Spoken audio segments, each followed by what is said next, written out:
Pro D2, véritable récital offensif des Bretons au stade Raoul Barrière avec un large succès des visiteurs.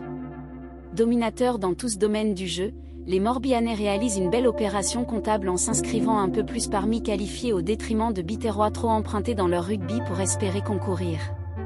Entre des Héraultais cherchant à gratifier leur fin de saison et des Morbihanais en déplacement dans le sud pour consolider une place qualificative, le duel est resté indécis à plus d'un titre. Avec un aspect offensif qualité de part et d'autre mis en avant depuis le début saison, le spectacle était attendu. Malgré un vent fort qui va balayer les débats, les Vannetais tiendront le ballon d'entrée de jeu. Un enchaînement précis et une tentative de Valo en conclusion d'un mouvement d'école. La réplique des Biterrois ne tardera pas, Barrière sera la concrétisation d'un travail des avants, massif sur le ballon porté et cohérent dans la conservation. Face au vent, les Morbihanais n'ont pas abdiqué dans ce premier acte, avec de nombreuses montées à l'extérieur.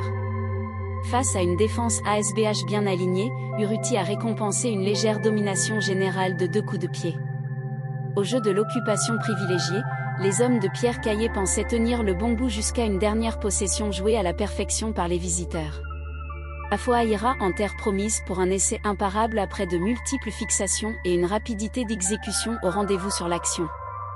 Un écart insignifiant entre deux formations comme prévu, mais un ressenti sur lequel les Bretons avaient des arguments notables vers l'extérieur alors que Héraultais semblait plus affûté sur le jeu d'avant.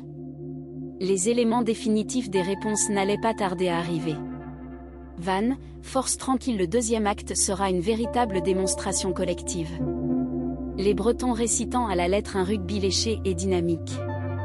Blanchard sur le ballon porté et Berguet marqueront 2 essais imparables. Béziers ne répondait plus, ne parvenant jamais à arrêter une situation intenable.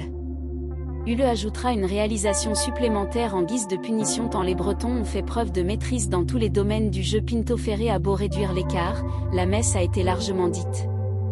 Les Héraultais ont une nouvelle fois cédé à leur entre de Raoul Barrière.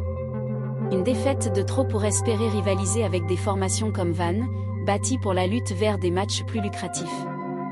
Volontaire mais rude, comme une saison frustrante où trop de points à leur portée ont été gaspillés. Les hommes de Pierre Caillé n'auront d'autre objectif que d'éviter une fin de saison en roue libre. En revanche, c'est une opération en or menée par les Morbihanais. Avec ce gain bonus du match, le 4e succès loin de leur base, les Vannetais se sont installés dans le peloton des qualifiés.